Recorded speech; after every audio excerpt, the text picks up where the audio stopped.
ஷபீர், நீங்கள் எப்படி பார்க்குறீங்க இந்த விசாரணை என்பதை? விஜய் விசாரிக்கப்படுகிறாரா அல்லது வளைக்கப்படுகிறாரா அப்படின்றதான் இங்கே கேள்வி.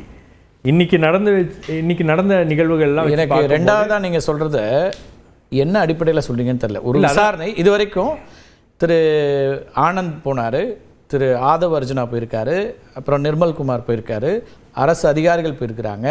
அவங்கெல்லாம் விசாரிக்கப்பட்டாங்களா, வளைக்கப்பட்டாங்களா?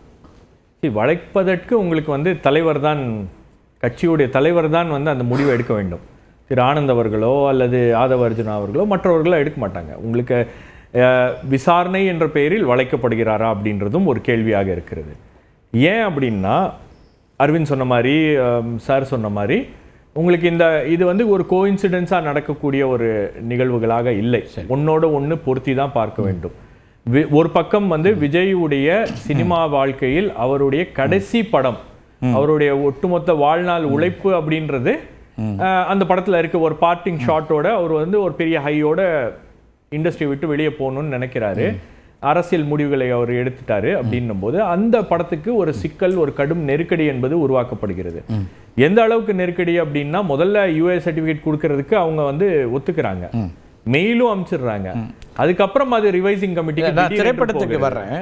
ஆனா இந்த விசாரணை இருக்கு இல்லையா, சிபிஐ விசாரணை அப்படிங்கிறது 41 மரணங்கள் நடந்த ஒரு பெருந்துயரம். அப்போ அந்த பெருந்துயர் குறித்த அதுக்கான ஒரு நீதி கிடைக்கணுங்கிறது தான் எல்லாருடைய கோரிக்கையாகவும் இருக்குது, உங்களுடைய கோரிக்கையாகவும் இருக்குது. இப்போ அதுக்கான முறையான விசாரணை நடத்தப்படணும் அப்படிங்கிறதும், அதில் சம்பந்தப்பட்ட ஒருத்தரை அழைக்காமலே எப்படி இருக்க முடியும்? அதை எப்படி வளைக்கிறது? இல்லை, நீங்கள் சம்மந்தப்பட்டவரை அழைத்து விசாரிக்க வேண்டும் அப்படின்றதெல்லாம் யாருக்கும் எந்த மாற்று கருத்தும் கிடையாது.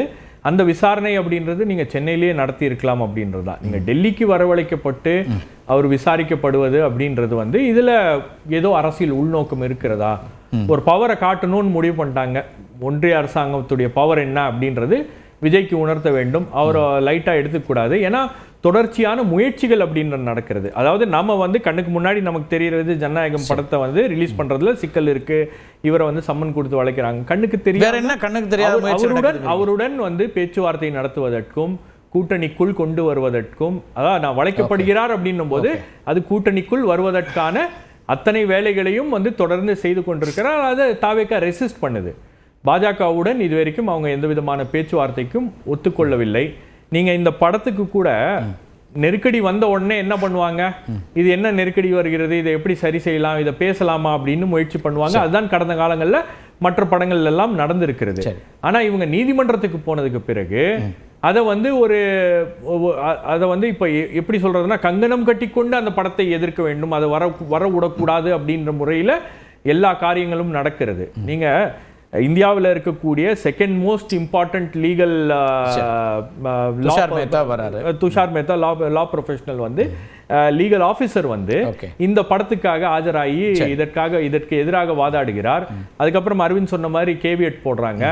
நீங்க கேவியட் போடுறது அப்படின்றது ஒரு சென்சார் போர்ட் கடைசியாக எப்போ கேவியட் போட்டுச்சு அப்படின்ற ஒரு கேள்வி என்பது இருக்கிறது. அப்போ இந்த மாதிரி நெருக்கடிகளை கொடுத்து அவரை கூட்டணிக்குள் கொண்டு வர வேண்டும். என்ன நெருக்கடிகள் அப்படிங்கறத நாம எல்லாரும் பேசுறோம், நீங்க எல்லாம் சொல்றீங்க. அவங்க தரப்புல இருந்து யாருமே நெருக்கடின்னு சொல்லாத போது அதுக்கான அப்படி ஒரு இதை சொல்ல முடியுமா? இல்ல, நீங்க ஜனநாயகன் அவங்க ரிலீஸ் பண்ண முடியல, நீதிமன்றத்தை அணுகுறாங்க, அதுக்கு ஒரு நெருக்கடி இருக்கலாம்.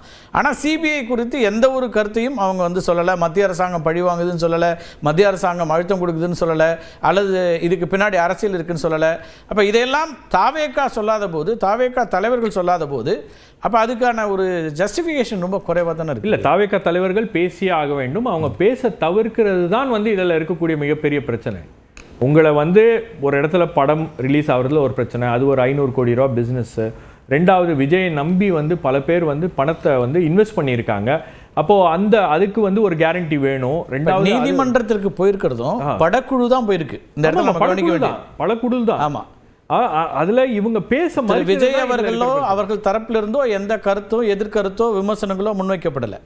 லீகல் நாங்க எங்களுக்கான படம் உடனே ரிலீஸ் பண்ணோம், எங்களுக்கான லாஸ் இது இருக்கு, நாங்க புக்கிங்னு சொல்லி படக்குழு தான் சட்ட ரீதியாக அணுகி இருக்கிறாங்க. இல்ல, அதான் நான் இப்போ இதுக்கு ஒரு உதாரணம் சொல்றேன். நான் இப்போ நீங்க இதே பராசக்திக்கு நடந்திருந்தால், இதே திமுகவில் இருக்கக்கூடிய சில தலைவர்களுக்கு நோட்டீஸ் அனுப்பி சம்மன் கொடுத்து டெல்லிக்கு வரவழைத்துனா ஒரு அரசியல் கட்சியாக அவர்கள் இதை எப்படி எதிர்கொண்டிருப்பார்கள்? அதாவது பொலிட்டிக்கல் ஃபைட் தான் இது.